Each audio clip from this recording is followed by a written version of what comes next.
listen to anything that you have to say. And you need to figure out what kind of emotional range the other party's in, what is kind of going on, why is the interview occurring, is it good or bad, and this will help you tailor your speech towards them if it's necessary. Alright, analyzing the situation. The first is the atmosphere. You need to figure out why the interview is taking place. Is it an urgent scenario, like one of their loved ones might be in the hospital and they have to come talk to you to figure out what their course of action is, what kind of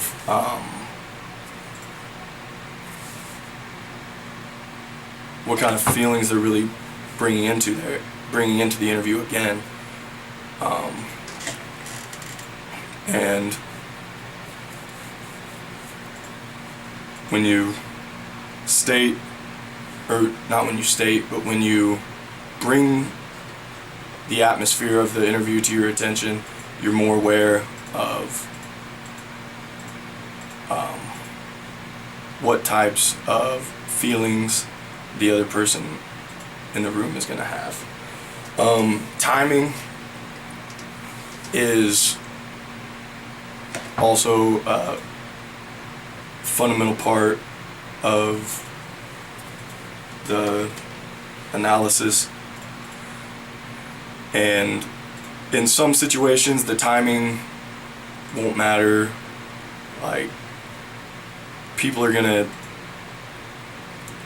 eat year-round. So if you're some kind of food salesman like Schwann's, then this might not matter. But if they're trying to sell ice cream in Alaska in December, this is probably not going to work out.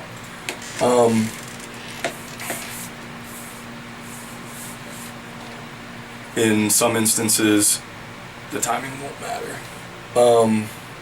The setting is probably the most important part of the interview. You want it to be somewhere private,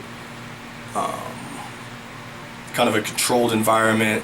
You don't want your phone ringing or anything like that to interrupt the flow of the interview, because once you get off topic, it's really hard to get back in the flow of what's going on.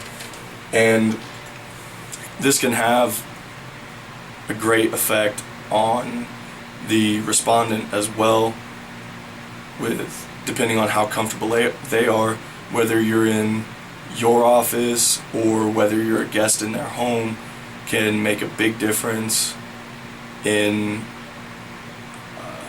the emotions they express in the interview and how comfortable they are with the interview. Researching the issue. It is imperative to be the smartest person in the room at all times.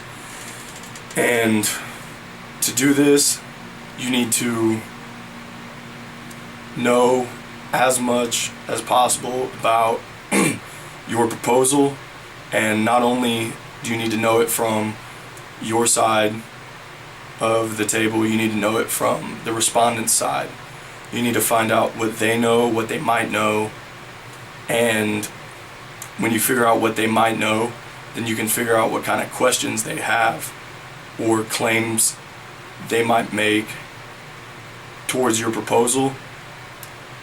And if you research what they have researched, such as internet websites, newspaper ads, and things of that nature, then you can be prepared for these questions and give a broader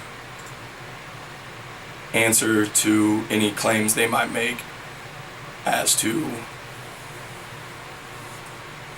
why your proposal wouldn't be as effective. When you're doing this, you need to search high and low. You need to figure out the tiny aspects. You need to figure out the big picture. Everything is of equal importance. When you're planning the interview, you need to determine the purpose of the interview. What are you trying to actually do with this interview? Are you trying to sell something right now? Are you trying to sell your proposal to them right now? Or are you just contacting this person for the first time?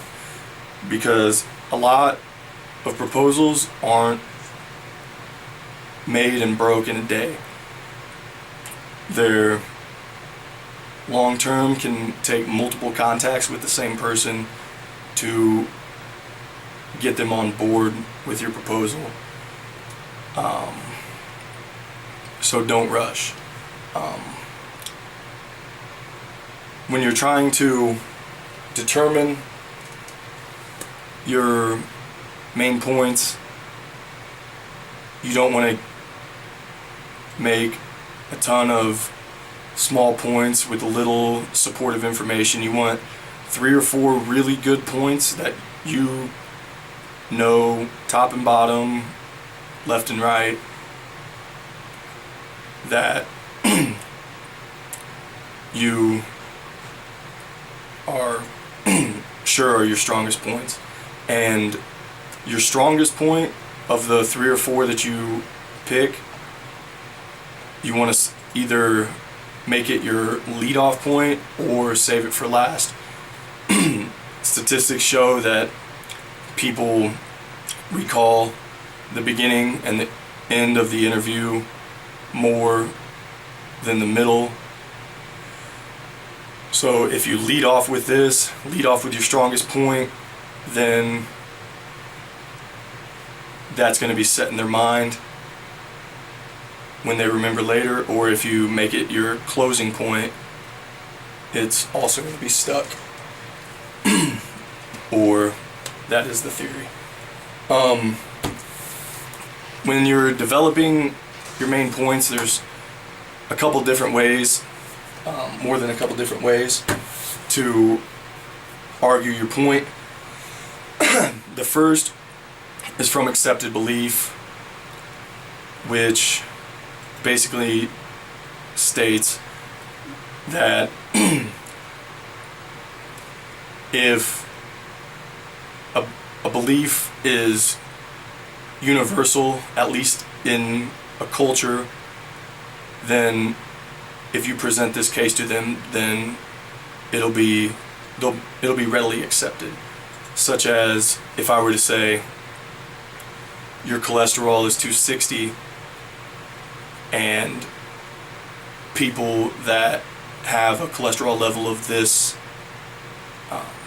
of this magnitude are more likely to suffer from coronary diseases, then they're likely to accept this proposal. The next is a conditional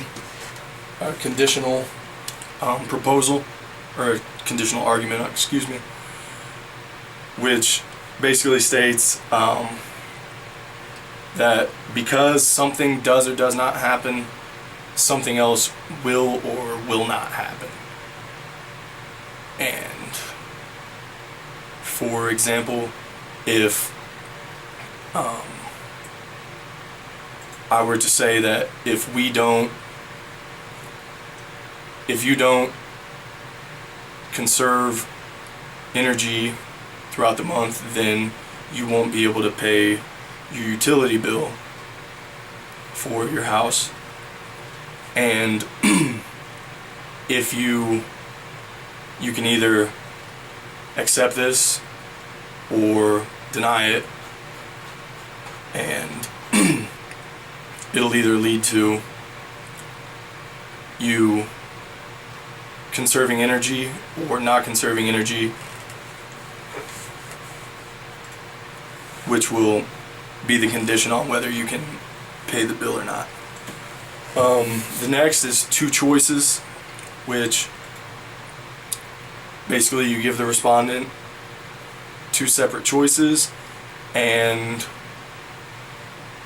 detail the separate choices and try to basically provide the pros and cons of these two choices and eliminate one of the choices from the table. In their mind, not actually eliminating the choice. Cause and effect is pretty standard. If you do this, then this will happen. And to use this in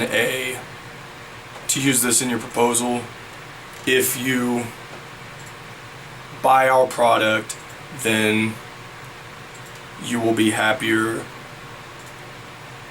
so on and so forth. Cause and effect: if you buy our car, you will save money on gas. Something of that nature.